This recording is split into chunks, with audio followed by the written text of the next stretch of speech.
நவீன உணவு பழக்க வழக்கத்தால் நமது அன்றாட உணவுகளின் பட்டியலில் இருந்து சிறுதானிய பொருட்கள் மறைந்து போய்விட்டன. இருப்பினும் சிறுதானிய உணவுகளின் நன்மைகளை அறிந்த பலர் அவற்றை தேடி தேடி வாங்கி சாப்பிட்டு வருகின்றனர். அந்த வகையில் பழனியை அடுத்த பாலசமுத்திரம் கிராமத்தை சேர்ந்த காயத்ரி, விஷ்ணு கோபிகா சகோதரிகள் சிறுதானிய இனிப்புகளையும் கார வகைகளையும் தயாரித்து அசத்தி வருகின்றனர்.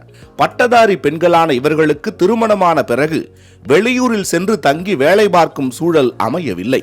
இருந்தாலும் மனம் தளராத பட்டதாரி சகோதரிகள் வீட்டில் இருந்தே சிறுதானிய உணவுகளை தயாரித்து வருமானம் ஈட்டி வருகின்றனர். கம்பு, ராகி, கேழ்வரகு, சாமை, நிலக்கடலை போன்ற சிறுதானியங்களை வைத்து பட்டதாரி சகோதரிகள் லட்டு, மிக்சர், சத்து மாவு போன்ற பொருட்களை தயாரிக்கின்றனர். இவற்றை கடைகளுக்கு சென்று நேரடியாக விற்பனை செய்தும் ஆன்லைன் மூலம் ஆர்டர்களை பெற்றும் விற்பனை செய்து வருகின்றனர். நொறுக்கு தீனிகளை அதிகம் சாப்பிடும் குழந்தைகளும் சிறுதானிய லட்டுகளை ஆர்வமாக சாப்பிடுவதாக கூறுகிறார் காயத்ரி. நிறையா அப்படிங்கிற ஒரு பிராண்ட்ல வந்துட்டு நான் இனிப்பு வகைகள், சிறுதானியம் யூஸ் பண்ணி இனிப்பு வகைகள், கார வகைகள், அப்புறம் வந்துட்டு சத்து மாவு இதெல்லாம் வந்து செஞ்சிட்டு இருக்கிறோம். நாங்கள் எங்கள் குழந்தைங்களுக்கு வந்து நாங்கள் கொடுப்போம். அவங்க ஃப்ரெண்ட்ஸு அந்த மாதிரி எல்லாருமே வந்துட்டு லைக் பண்ணி சாப்பிட்றாங்க.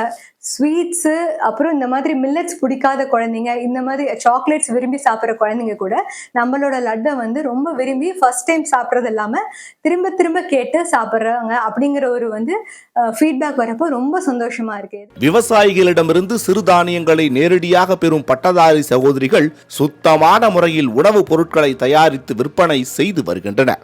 நிறையா என்ற பெயரில் பொருட்களை விற்பனை செய்யும் இவர்கள் மாதம் 1 லட்சம் ரூபாய் வருமானம் ஈட்டுகின்றனர். மாலை முரசு செய்திகளுக்காக பழனி செய்தியாளர் கார்த்திகேயன்.